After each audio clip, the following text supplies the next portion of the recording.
Before then, our reality was only heard of in fantasy.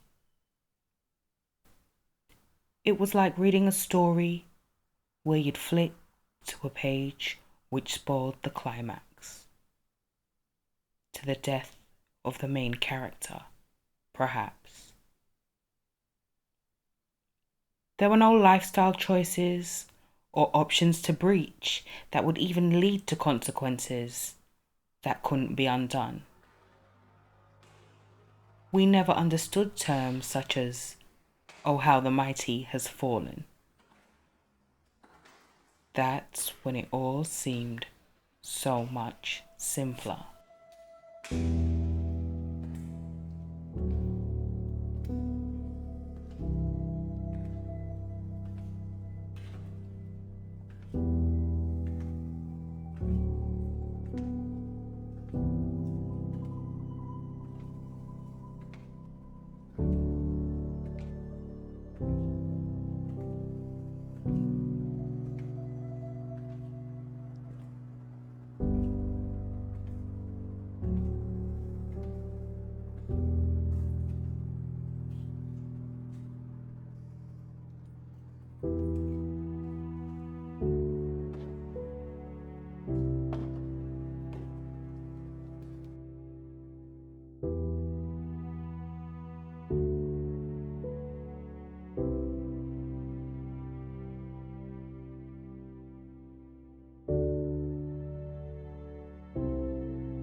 There was a time where he'd wake me up in the middle of the morning, still yawning, saying, "Sis, I'm hungry, aren't you?"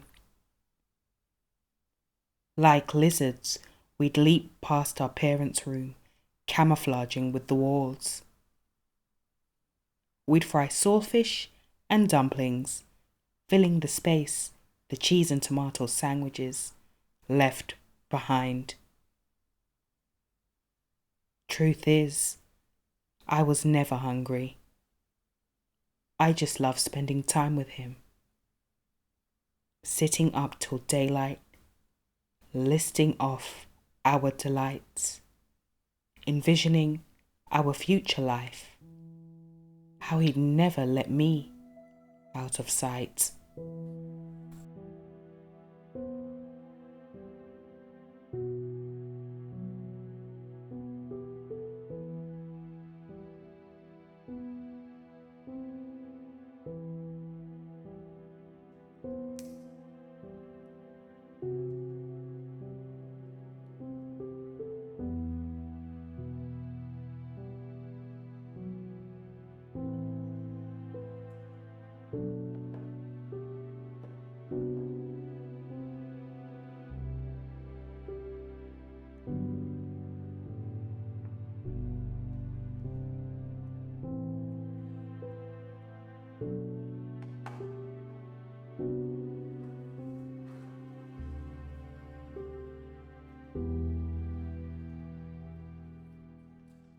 When you're young, there's things that you take for granted.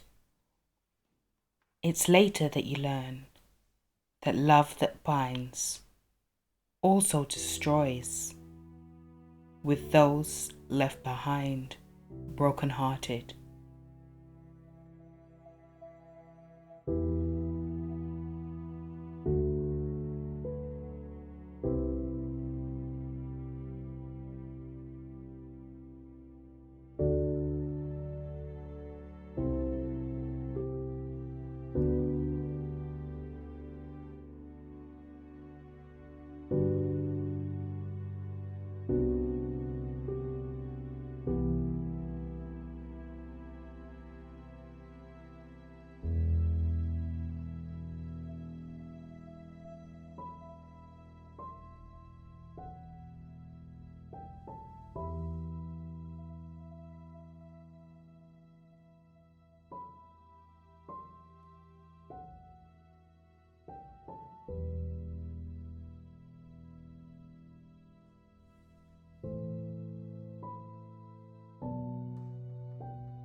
You were on a pedestal as high as the heavens. I take heed of every word, every lesson you learned, I heard, pointing all my almost wrong decisions into the right ones.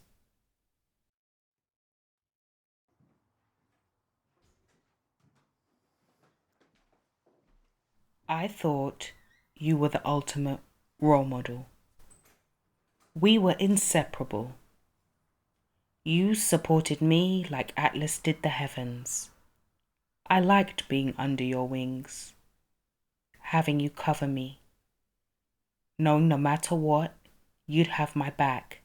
And in a world where it's easy to feel alone, I'd always have you, and you'd always have me. We were one of the same, but as time passed, we spoke less and less.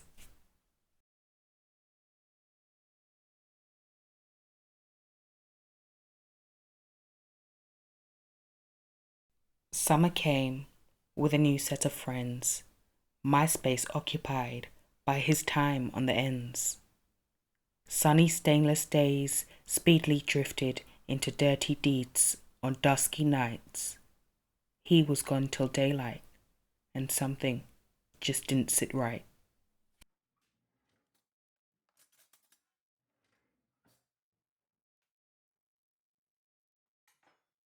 I never understood how or why things changed so quickly. Was it because you were bored? Was it because we were poor? The standard of education?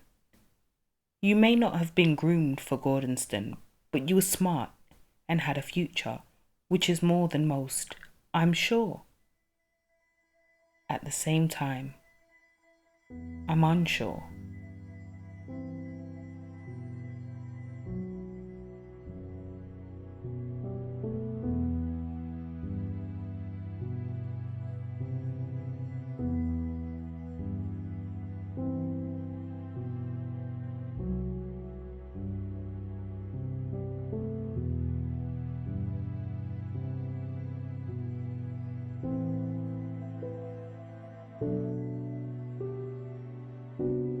Like a Rubik's Cube, I've turned over all sides, twisted every line, rematching each square, trying to create a picture that fits, that gives me an explanation for all that went amiss.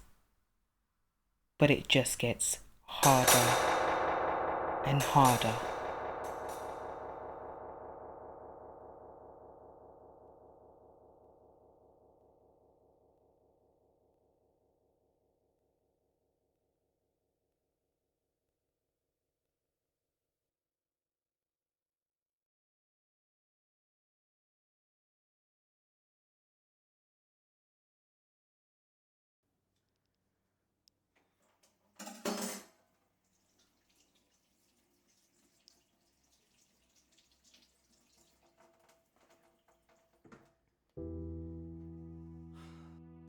The guys say he was a hit, from money to music. They found the new him funny. I could see right through it. An eclipse was coming.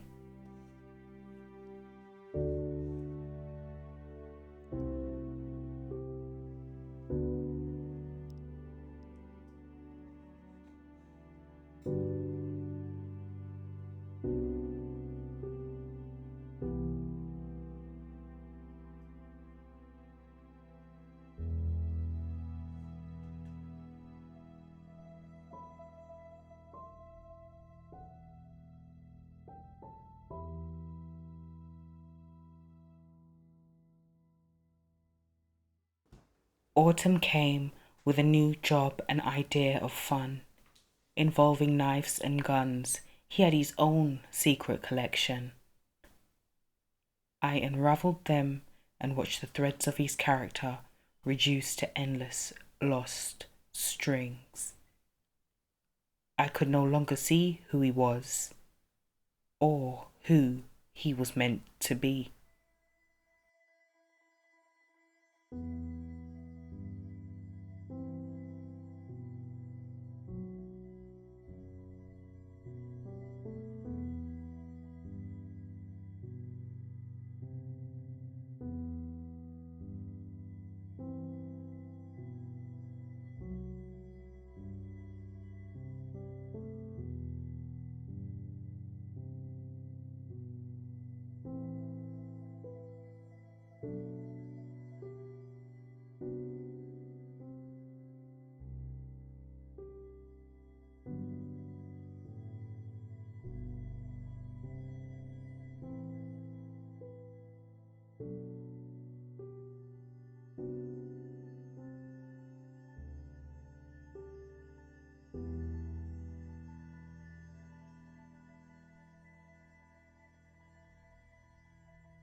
In my room one night, he hid a blood-stained knife, kissed me, and whispered, "It'll be all right."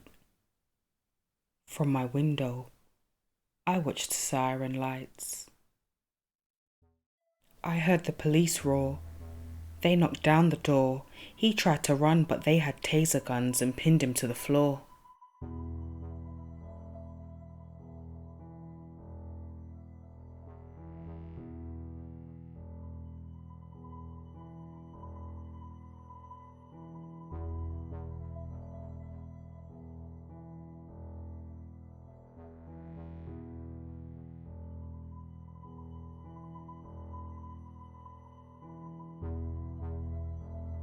Like that track you hear on the radio that you end up singing all day. That night replays in my mind. Difference is it's on loop, I'm not singing, and it's the theme track to a horror story where we're both the victims.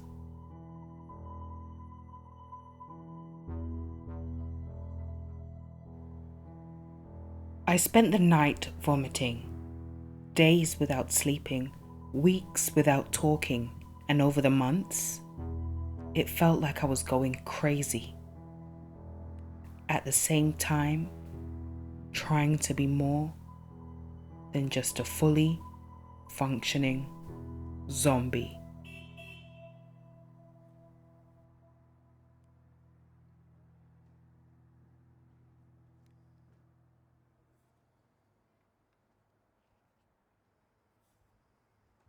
Now, we see each other through glass screens, and still we reminisce of old dreams. In letters, he apologizes for night fiends, while I stand here with a void in my stomach, yearning for his trademark sandwiches.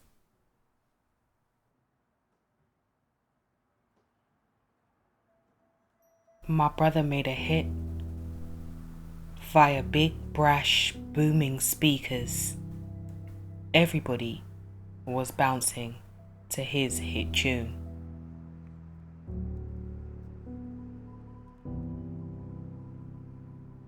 That was the beginning of the end.